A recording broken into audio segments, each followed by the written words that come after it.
बिल्कुल सही कह रहा हूं। हमारे बहुत सारे साथी आज बिक गए हैं। ये सुनना चाहते तो मैं बोल देता हूं इसको। अच्छा मुद्दे आशुतोष, और ये मैं डंके की चोट पर कह रहा हूं मनु जी, डंके की चोट पर कह रहा हूं, दोबारा कह रहा हूं। अगर जिसको सुनने में दिक्कत पैदा हो रही है, जिसको तकलीफ हो रही है, वो दोबारा सुन ले। आज हमारे बीच के बहुत सारे पत्रकार बिके हुए हैं, बिक गए हैं। तो चलिए साथियों, धुलाई शुरू करते हैं। पिक्चर चालू करो बे। अच्छी तरह सुनिए, धमाका है ये। आशुतोष पहले आप, ये जो सुरेंद्र राजपूत ने मुद्दा उठाया और हमने भी सोशल मीडिया पर देखा, बाकायदा वीडियो वायरल हो रहे हैं।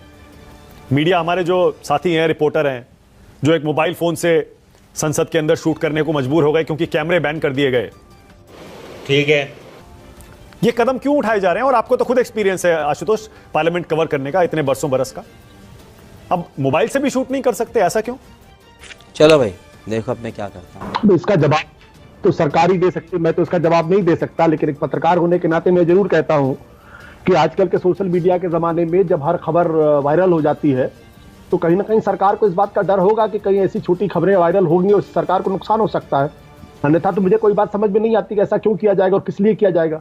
दूसरी बात एक और है कि आप देख रहे हैं पिछले 10 सालों के बाद से मीडिया पर किस तरीके से अंकुश लगा हुआ है, मगर क्यों, और मीडिया पर किस तरीके से कंट्रोल पूरी तरीके से करने की कोशिश की जा रही है। ये तो दुनिया इस बारे में जानती है, इसमें कुछ भी बताने की जरूरत नहीं है। तो ये एक और ब्लंडर मैं इसको कहूंगा, और इस तरीके के ब्लंडर से सरकार का ही नुकसान होता है, कभी इससे सरकार को फायदा नहीं होता। जो लोग इस तरीके की काम कर रहे हैं वो वाकई में सरकार के सबसे बड़े दुश्मन है, बीजेपी को के वाकई में बड़े दुश्मन है और गलत सलाहें वो दे रहे हैं। ऐसा कैसे हो सकता है? अभी पता चले। देखिए, आज का जो जमाना है वो 1975 का या 1980-90 का जमाना नहीं है, जब से 2 या 3 अखबार निकलते थे या दूरदर्शन हुआ करता था। आज मीडिया पूरी तरीके से स्वतंत्र इस लिहाज से है क्योंकि उसका होराइजन बहुत बढ़ गया है। जिस तरीके से सोशल मीडिया खबरें आ गई, जिस तरीके हर आदमी के पास फोन है, तो आप खबर छुपा ही नहीं सकते, आप खबर को दबा ही नहीं सकते।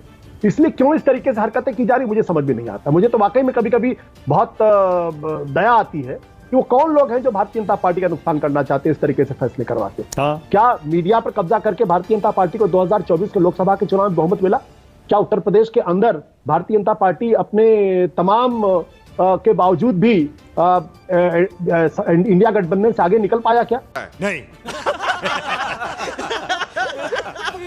भाई, उत्तर प्रदेश के अंदर तो अयोध्या भी है, उत्तर प्रदेश के अंदर तो काशी भी है, उत्तर प्रदेश के अंदर तो मथुरा भी है, उत्तर प्रदेश के अंदर तो आपके योगी आदित्यनाथ भी हैं, और उत्तर प्रदेश में नरेंद्र मोदी जी भी हैं।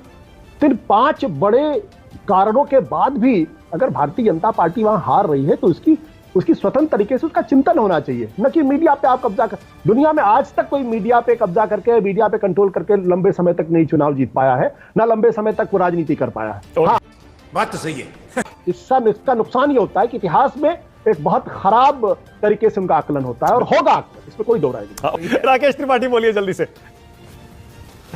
देखिए, मुझे तो बड़ा विरोधाभास दिखाई पड़ रहा है। आशुतोष जी एक तरफ कह रहे हैं कि मीडिया को कंट्रोल किया नहीं जा सकता, दूसरी तरफ कह रहे हैं कंट्रोल करने का प्रयास कर रहे हैं। जब किया ही नहीं जा सकता तो प्रयास क्यों करेंगे? और मैं तो आपके इस पैनल में देख रहा हूं 3 ऐसी आवाजें हैं जो सरकार से सवाल पूछने वाली हैं और 2 आवाजें हैं जो सरकार को जवाब देने वाली हैं, और हम आपको निष्पक्ष एंकर माने ले रहे हैं, वरना तो सवाल 4 लोग पूछने वाले हैं। ऐसे में उसके बाद भी आरोप लगाया जाता है कि मीडिया को कंट्रोल किया जा रहा है। मैं तो मानक जी देख रहा हूं, आप पर कभी नियंत्रण स्थापित करने का किसी ने कोई प्रयास नहीं किया है। आप कुछ भी बोलो, ये नहीं सुनने वाला। मुखर होकर के सवाल पूछते हैं, खूब कठिन सवाल पूछते हैं। और आशुतोष जी तो पार्टी छोड़ ज्वाइन करके उसके बाद वापस फिर पत्रकार हो गए, किसी ने रोक नहीं लगाई। आप वरिष्ठ पत्रकार अभी भी इनको मान रहे हैं, कैसे कंट्रोल? आशुतोष कुछ कहना चाह रहे हैं, बोलिए आशुतोष। आ रहा हूं सुनील उसके बाद। मानक जी, आप जैसे पत्रकार कुछ कम बचे हैं जो आज भी सरकार से सवाल करते हैं। अन्यथा टीवी चैनल्स पे रोज सुबह से शाम तक क्या डिबेट होती है और वहां किस तरीके से सरकार के पक्ष में गुणगान किया जाता है, ये मानक जी मैं आपको बताऊंगा नहीं, क्योंकि आपका बहुत लंबा अनुभव, इसलिए इस पर मैं ज्यादा ना बोलूं तो बेहतर। राहुल पे आइए।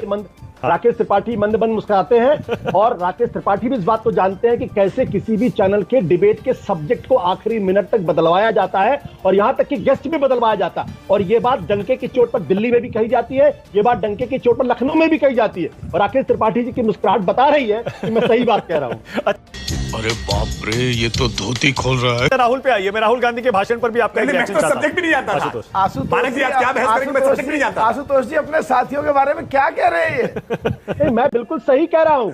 हमारे बहुत सारे साथी आज बिक गए हैं। ये सुनना चाहते तो मैं बोल देता हूं इसको।